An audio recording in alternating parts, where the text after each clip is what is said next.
Mrs. Grimm directed the girls down the platform, unloading a barrage of kisses that continued all the way to the parking lot. Mr. Kenneth was waiting there, next to a rusty heap of a car that squealed in protest when he opened the back door. "Is this safe?" Sabrina asked. "It got us here," the old woman laughed. "I suppose it will get us back." The girls crawled inside to find the interior was as ancient and shabby as the outside. Springs and foam erupted through the seat cushions, and when Sabrina looked down, she could see a hole in the floorboard that revealed the pavement below. "Put on your seatbelts," Mrs. Grimm said. The girls searched for the belts, but found just two ends of a frayed rope buried in the seats. "These?" Daphne asked. Mrs. Grimm reached around, tied both ends together over the lamps, and then smiled. "There! Safety first!" she cried. Mr. Kenneth started the engine and it sputtered, backfired, and then roared to life, belching a black fog out of the tailpipe. When he put it into drive, an orchestra of gears screamed so loudly that Sabrina thought she might go deaf. Daphne plugged her fingers into her ears. Mrs. Grimm turned to the girls and shouted something Sabrina couldn't hear.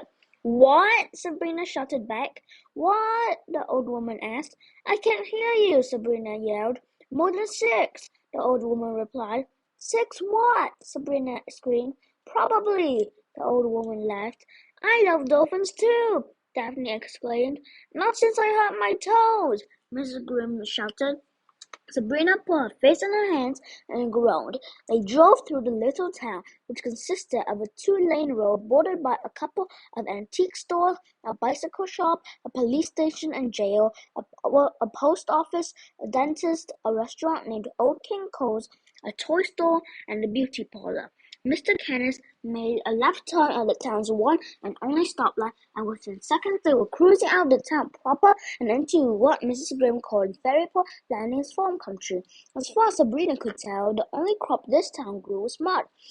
After a long drive, Mrs. Grimm's house came into view. It sat far up on a tree-speckled hill 15 minutes away from the closest neighbor. It was short and squat, much like its owner, with 2 stories, a wraparound porch, and small windows framed by bright blue shutters. It was painted yellow and had fat green shrubs lining the cobblestone path that led to the front door. It might have looked cozy if not for the looming forest behind it. Branches hung over the roof as if the trees were preparing to swallow the house whole. "You live in a dollhouse," Daphne declared, oblivious to the creepy words.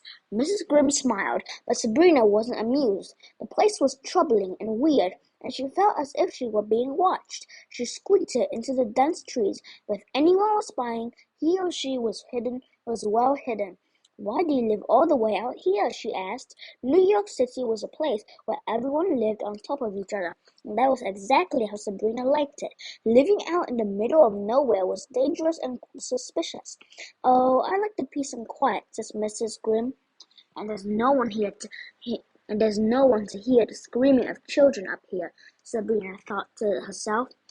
Mr. Kenneth unlocked the car's huge musty trunk, pulled out the 2 tiny suitcases, and led everyone to the front door.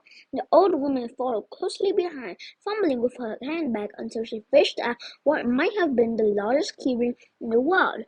Hundreds of keys jangled on the ring, each different from the others. Skeleton keys made from crystals, ancient brass keys, bright new silver keys in many sizes, and several that didn't look like keys at all.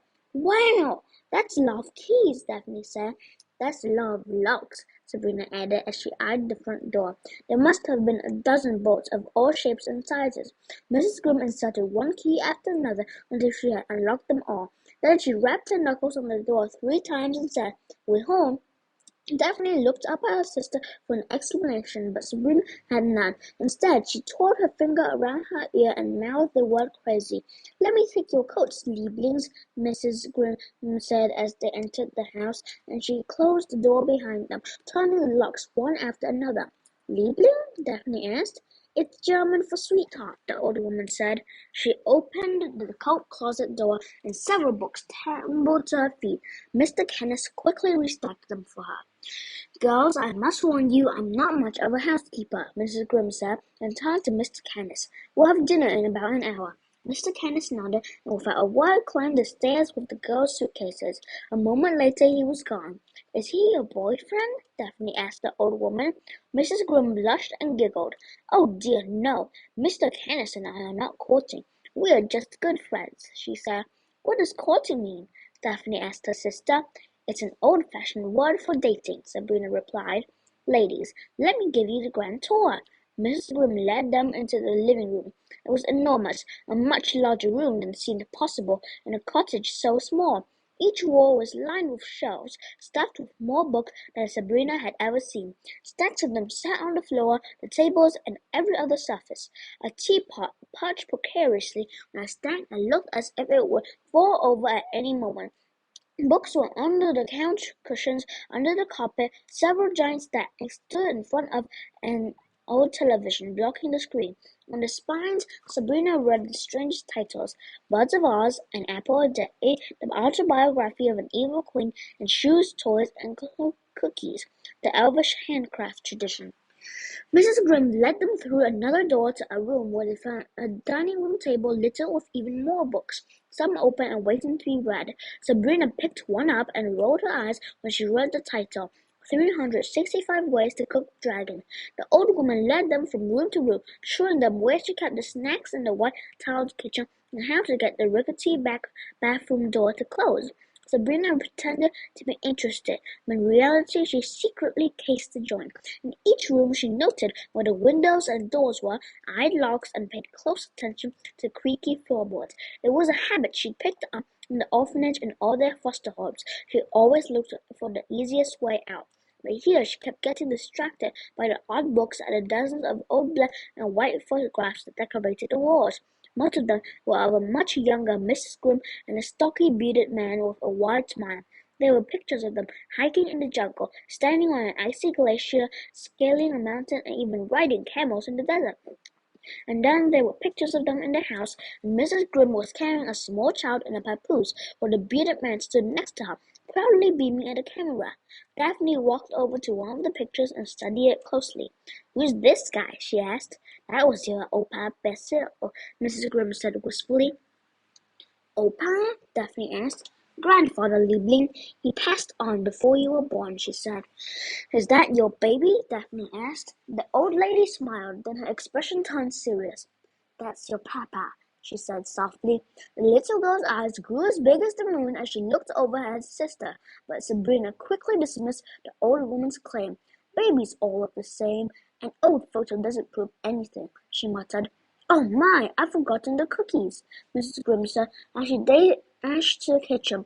In no time she returned with a plate of fresh chocolate chip cookies. Daphne, of course, happily grabbed one and took a bite. "These taste just like my mummy's," she exclaimed. "Where do you think she got the recipe?" Mrs. Grimm said. Sabrina refused to take a cookie, giving Mrs. Grimm an "I know what you're up to" look. She wasn't going to be bribed with sweets. The old woman shrugged and set the cookies on a stack of books. "Oh, I should introduce you to Elvis," Mrs. Grimm continued, then let out a blasting whistle. Suddenly there was a great rumbling in the house. Books fell from their shelves, windows shook in their frames, and the plate of cookies slid to the floor before it could be saved. And then something enormous came charging through the room and right at them. It moved so quickly Sabrina couldn't tell what it was, and pushed over lamps and chairs, leaped over an ottoman, and knocked the terrified girls to the ground. Sabrina screamed. Once they were about to be sure they were about to be eaten by a bear or some kind of hairy rhinoceros, when, much to her surprise, a gooey tongue licked her cheek. She opened her eyes to find the friendly face of a giant dog. "Elvis, please get of them," Mrs. Grimm said, half commanding and half laughing at the great day. "He gets very excited around new people."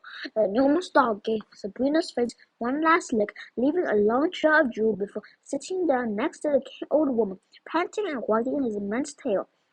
"This is Elvis. He's a member of our little family and completely harmless if he likes you," said Mrs. Grimm, scratching the beast on his immense head. The dog licked the old woman on the cheek. "And if he doesn't?" Sabrina asked as she climbed to her feet. Daphne jumped up and threw her arms around the dog. "Oh, I love him. He's so cute," she laughed as she covered the dog with her own kisses. This is the only boyfriend I have, Mrs. Grimm smiled, and probably the smartest one I've ever had, too. Watch. Daphne stepped back, and she and Sabrina watched as Mrs. Grimm put her hand out to Elvis.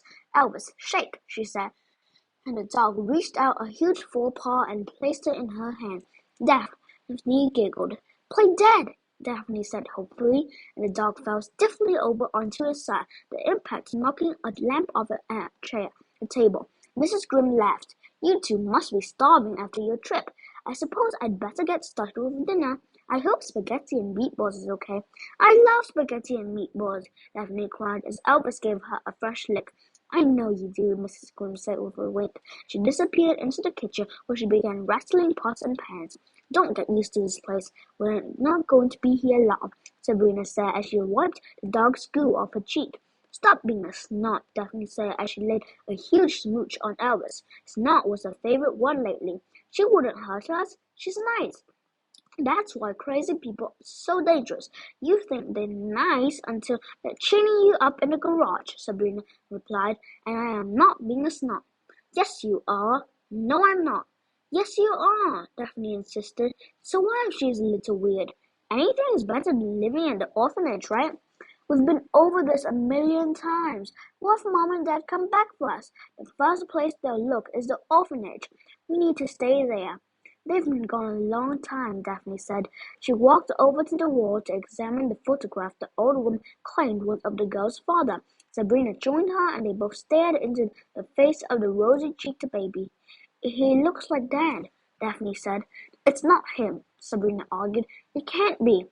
While dinner was being prepared, Mr. Canis cleared the big oak dining room table of enough books so everyone could eat comfortably. He left an exceptionally thick volume entitled Architecture for Pigs on Daphne's chair so the little girl could sit on it and reach her food.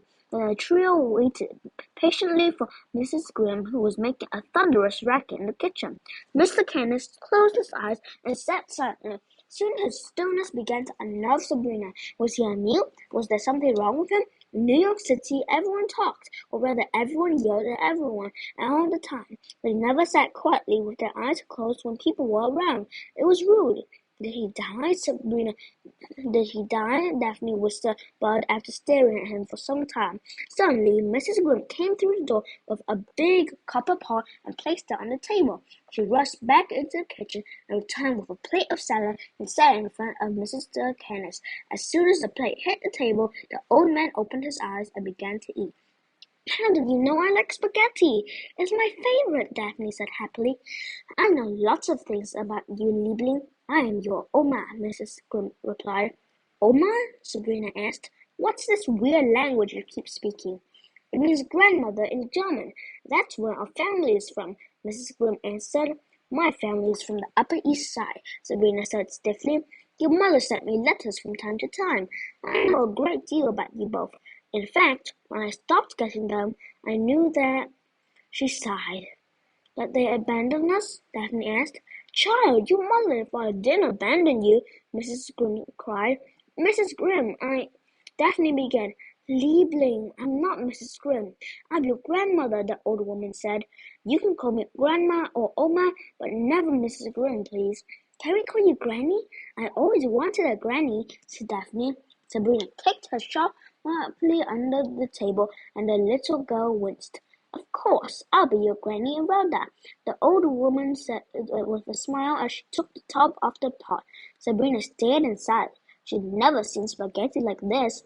The pasta was black, and the sauce was a bright orange color. It smelled sweet and spicy at the same time, and the meatballs, which were emerald green, were surely not made from any kind of meat Sabrina had ever tasted. It's a special recipe, Mrs. Grimm said as she dished some out for Daphne. The sauce has a little curry in it, and the noodles are made from squid ink. Sabrina was disgusted, which made her decision not to eat